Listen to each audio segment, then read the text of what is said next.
Okay,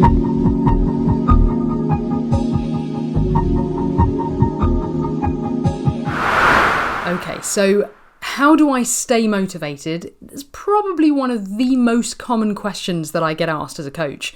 It's an extremely common problem, lacking motivation.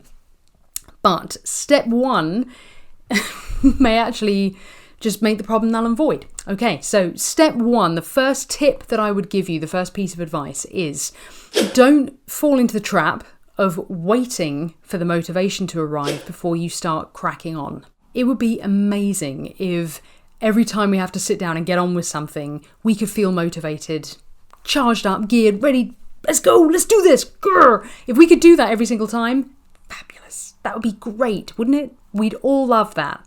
That's not real. That's not real, I'm afraid.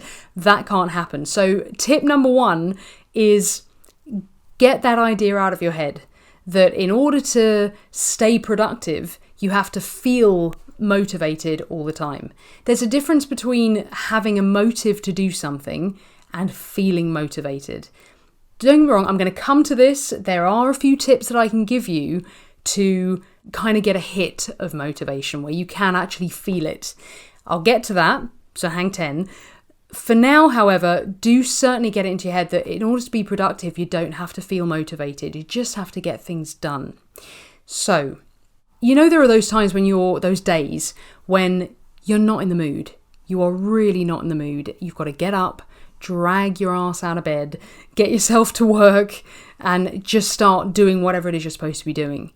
And it's a grind, an absolute grind. And you think, oh, I'm so not up for this right now. Really? Do I have to? And then you're probably praying for motivation. Please send me some motivation. Reality is, the minute you get up and you you get going, you get busy, blah, blah, blah. When you've dragged yourself into gear and you actually start rolling, sometimes the motivation, that feeling of motivation actually arrives. It's a different thing. There are two types. You've got to keep this in mind. There are two types of motivation. There's that feeling of motivation where you feel fired up. That's the first one. Feeling fired up. The second one is more of a slow burn. It's more like momentum than motivation. But it's it achieves the same thing.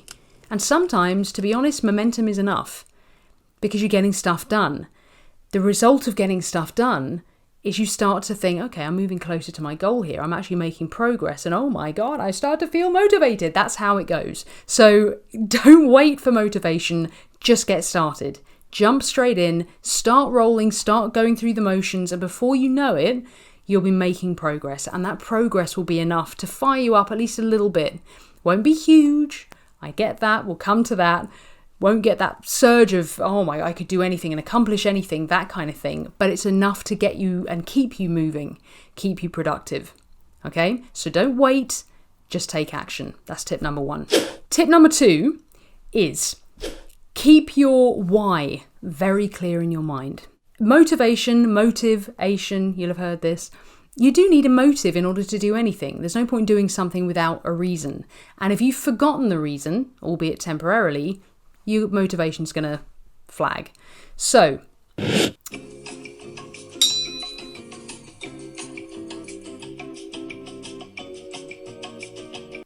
get clear on why you're doing stuff. And my suggestion is get it written down. If you frequently forget, get it written down. Sounds really stupid. You think, why would I take the time to do that? But seriously, it really helps because apart from anything else, even if you never look at it, what you've written down, the very act of writing it down will probably keep it clearer in your head anyway. I don't know why that works. Just does. Scientifically proven. Apparently when you've written something, it just stays in your head for longer. Don't know why that is. Anyway, so give that a go. Typically, there are two main drivers that you're going to be looking out for. It's either going to be something that you're going to get, or it's going to be more connected with who you're going to be. Now, the something you're going to get, pretty straightforward, that makes sense. Who you're going to be, weirdly, it's not something that we pay much attention to. I'm not even sure why, because in my view, it's a much more powerful motivator than what you're going to get. Who you're going to be aligns with your core values. Now, whatever the task is, you're going to have to demonstrate either some kind of skill, some key personality traits, key qualities. It might be that you have to demonstrate real patience or determination. Anything, whatever it is, who do you have to become in order to get that task done? One key quote motivational quote that I love, that really puts me into this headspace, is winners are simply willing to do what others won't. I love that. I think that's great. Winners are simply willing to do what others won't. The types of people who don't generally achieve their goals will get to these hurdles, these things that for whatever reason they don't particularly want to do, and instead of gritting their teeth and getting them done anyway, they abandon the goal. They walk away. So winners are simply willing to do what others won't. Keep that in your head, and remember, if you sit down and you get through that task, you are that person. You are one of those winners who does what the other people won't do. And that's what's going to get you to the next step, to the next level, to achieving your goal, whatever it is that you're working towards. That's what's going to get you there. So take some pleasure out of who you're becoming while you're doing this particular job. There's loads more in that vein. That was just an example to help you with the most boring, most arduous, tedious stuff that you really don't want to do. The other thing to consider when you're looking at these drivers is they fall into one of two categories. They are either immediate or in the future. An immediate reward trumps a long-term in the future, sometime later type reward every single time. It's a wired-in instinct. It's one of those compulsions that once again was formed and wired into us back when we were initially evolving. Cavemen and women, there was no need for us to wait. There was never an incentive for us to wait. If we had food available to us right there and then when we were cavemen, you eat it now. You don't wait. Like if something, an animal was going past and you thought, well, that would make a good kill, I'll have that for dinner. But I can't be arsed, really. I thought another one will be along in a minute. It'll be fine. Just let that one go. You didn't do that. You know what I mean? So we were wired. For safety's sake, we were wired to jump at whatever opportunities we had now. Even if there was going to be a stampede later and a whole mobile buffet was going to go past, we don't take that risk. Just in case it wasn't going to end up happening, we have the one right now. And that instinct has stayed with us ever since. So immediate rewards are much stronger drivers than stuff that's in the future. So, tip number 2, or is that tip number 3? It's kind of 2A, I think, isn't it? I really should pay better attention with this. I'm losing track. Try and think of a motivator that's immediate. If you have a system where you think, okay, if I get this done, I'm going to let myself watch 2 episodes of whatever tonight, or I'm going to let myself have a chocolate bar, or I'm going to, if I have a workout now, I'll let myself have a snack at 11 before lunch. Whatever it is that you're trying to drive yourself to do, you bring that reward into the now. It doesn't have to be something as tangible as, you get a snack or whatever it happens to be. It works just as well if you've chunked your goals down, so you've got your long-term goal and you're very clear on what that is, because that is absolutely important. Huge driver. You've got to know that you're headed towards something that you really, really want. Absolutely. Get that clear in your head. Once you've got your goal set out, it's way out there in the future, and you chunk it right down to today so that you can actually see the progress that you've made. Now, a lot of this overlaps with things like prioritization, which we will talk about in another video. But as you prioritize, what you really need to be doing is focusing on the needle movers. What I mean by that is the stuff that's going to really make a difference.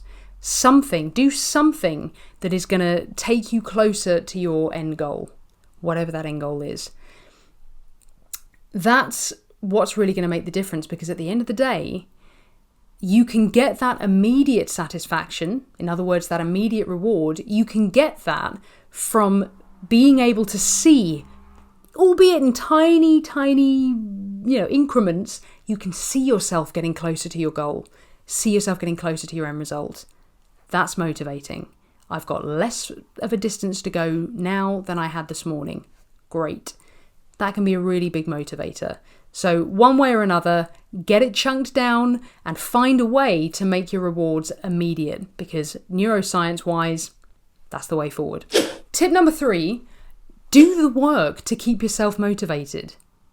It takes work. Motivation takes work. You've got to actively try and fire yourself up. So this is the tip that I was talking about. So when, as I say, there are 2 different types of motivation. You've got fired up, oh, let me add in type motivation. And then you've got momentum.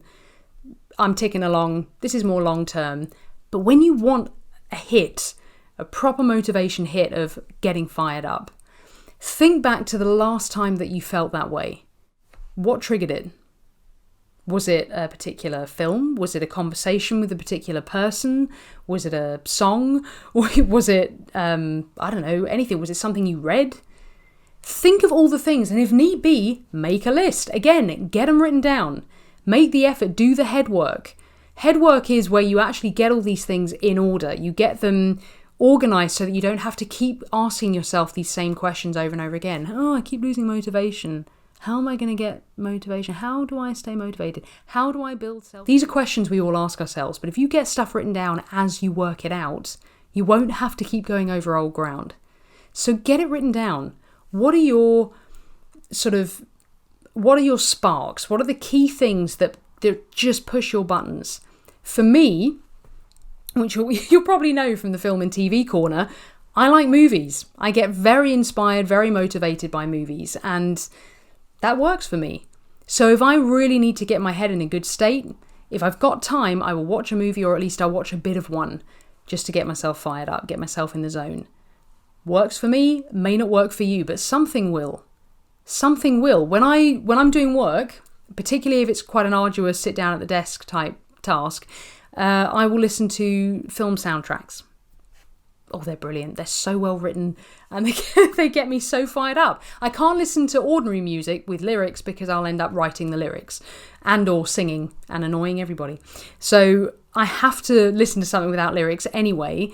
It might as well be film scores. They are so empowering, really empowering. If you want some suggestions, just give me a shout. I have loads. But I know what works for me, and I'm going to keep doing that. What motivates you will be different to what motivates somebody else. But you know, it doesn't matter. You've got to ignore that and keep going with it regardless. So tip number 3, find your list of instant charge up material. Okay? Get it written down and do it daily if you can, weekly otherwise. Just keep giving yourself the necessary motivation boosts. A really straightforward thing to do, but for some reason we never seem to make time for it. Treat it like it's medicine if you have to. Just make sure it gets done. Finally, tip number 4, expect problems. Expect problems. We so easily get unraveled. We unravel when problems enter into our path that we really struggle to overcome, and it just derails us. You get to the point, I'm trying to get to here and everything's getting in my way. Look at all these problems that are interfering with the journey. They're not interfering with the journey. They're part of the journey. That's a whole different mentality. That is a whole different headspace for you to get into. And if you approach this pursuit with that headspace, with that perspective in mind, that problems are part of that journey, then they won't derail you so badly when you come across them. The perfect example of this can be found in the film The Martian. If you want to hear a little bit more about this, I've gone into it. There's a video in the film and TV corner section all about this, The Martian, and how they demonstrate this point. If you expect there to be problems, it's not a big deal. It doesn't frustrate you. When have you ever accomplished something where there hasn't been a single obstacle in your path blocking the way? Think about anything you've ever managed to get done. When was there ever not a problem? Unless it was something very, very small. The task was pretty damn small. If you're pursuing a goal, there's gonna be problems. Of course there are. But it doesn't mean the world's against you, and it doesn't mean that, someone up there doesn't want me to achieve this. It doesn't mean that. The world isn't against you. These problems are part of your journey. They were always there. They were always there. They didn't just jump in and go, ha! Stopped you. Now get around this if you can. It's not personal. It's just part of it. You go up and down and up and down and round and round and under and up and over and blah, blah, blah. That's a journey. That's a journey. Straightforward to A to B, that's not a journey. That's a quick trip. You wouldn't get nearly the satisfaction for accomplishing something that was that easy anyway. So just embrace the problems. It doesn't mean you have to celebrate. It doesn't mean that you have to suddenly go, oh yay, problems, love that. Love it when I hit a snag. That's not it. It's absolutely fine for you to feel a bit frustrated, exasperated, infuriated, and other things that end in ated. That's absolutely fine. Acceptance is key. You're not going to be beaten by it. That's the point. Because you were expecting it. You were ready. You can take the hits. It's no problem. You can take the setbacks because you were ready for them when you left. That is the biggest threat to your motivation often is hitting a snag. Having to overcome problems that weren't foreseen. If you expect unforeseen problems, then you won't have that problem. It won't derail you and it won't drain you of your motivation. So there you go, a few handy hints and tips about how to stay motivated. If you like it, please do click like, click subscribe as well if you think that you want any help with anything else. There are plenty more videos like this still to come, and there are a few that are already banked that you can have a look at. Please do enjoy those. Do get in touch if you have any questions whatsoever. Speak to you soon.